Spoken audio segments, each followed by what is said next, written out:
আল্লাহর কথার কোনো গোয়া মাথা আমি কিছুই পাই না। মাথা কোনটা গোয়া কোনটা এটা আমি পাই না। এরকম ভুল অনেকেই করেছে, অনেক আলেমদের মধ্যে এরকম অনেক ভুল করেছে। কথা বলেন ঠিক না ঠিক?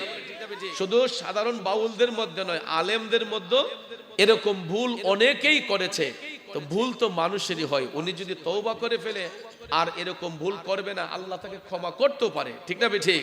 তো এটা নিয়ে আমি দেখলাম যে এরকম ভাবে তোলপাড়, তাকে ফাঁসি দিয়ে দিতে হবে, এই দিতে হবে, সেই দিতে হবে। ভাইয়ের আমার, বন্ধুর আমার, আল্লাহর বান্দা সে আল্লাহ পাকের সামনে বিয়াদবি করেছে, তাকে অবশ্যই তওবা করতে হবে। সে গুনাহ কাজ করেছে, সে অপরাধ করেছে। অপরাধীর সাজা হলো তাকে আগে নিজের ভুল নিজেকে শুধরাতে হবে। ঠিক না ঠিক? ওই ভদ্রলোক যদি নিজের ভুল শুধরে নেয় তাহলে তো আল্লাহ তাকে ক্ষমা করতেও পারে। তো আল্লাহ যদি ক্ষমা করে, আমরা বান্দারা ক্ষমা করব না কেন? আমরা তাকে পরামর্শ দেব যাতে উনার ভুল উনি শুধরে নেয়, এবং আল্লাহ পাক যেন আমাদের সবাইকে যেন সম্প্রীতির মাধ্যমে চলার সুযোগ দান করেন।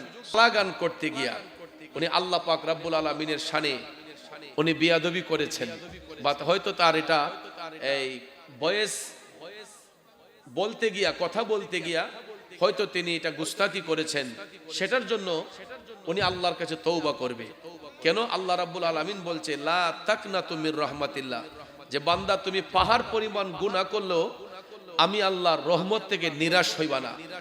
তো উনি যদি ভুল করে আল্লাহর কাছে অনুতপ্ত হয়ে ক্ষমা চায়, আল্লাহ তো তাকে ক্ষমা দিতেও পারে, পারে না?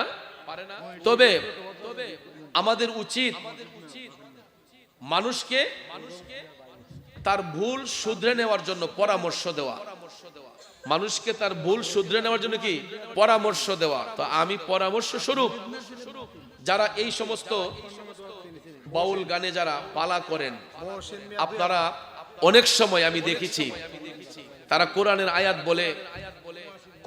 আয়াত বলে এগুলোর মধ্যে অনেক ভুল হয়। তেলাওয়াতে অনেক গলদ হয়, যেইগুলা সোশ্যাল সমাজে, আলেম সমাজে গ্রহণীয় হয় না।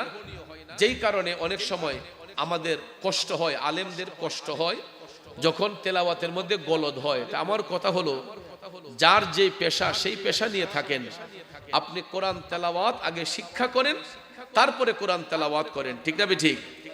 সহি শুদ্ধভাবে কোরআন তেলাওয়াত আপনি করেন।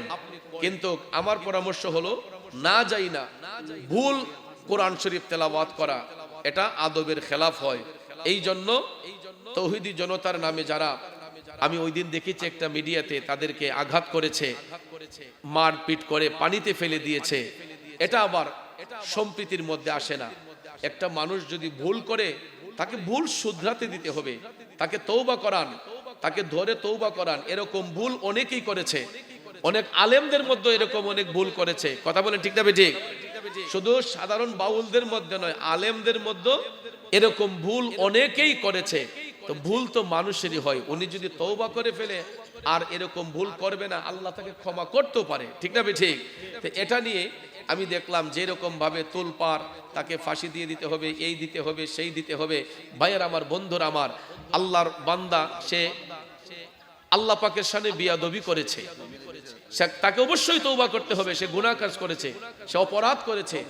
অপরাধীর সাজা হলো তাকে আগে নিজের ভুল নিজেকে শুধরাতে হবে। ঠিক না ঠিক? ওই ভদ্রলোক যদি নিজের ভুল শুধরে নেয় তাহলে তো আল্লাহ তাকে ক্ষমা করতেও পারে। তো আল্লাহ যদি ক্ষমা করে, আমরা বান্দারা ক্ষমা করব না কেন? আমরা তাকে পরামর্শ দেব যাতে উনার ভুল উনি শুধরে নেয়, এবং আল্লাহ পাক যেন আমাদের সবাইকে যেন সম্প্রীতির মাধ্যমে চলার সুযোগ দান করেন, হক পথে যেন চলতে পারি, সেই তৌফিক যেন আল্লাহ দান করে। সবাই বলি আমিন।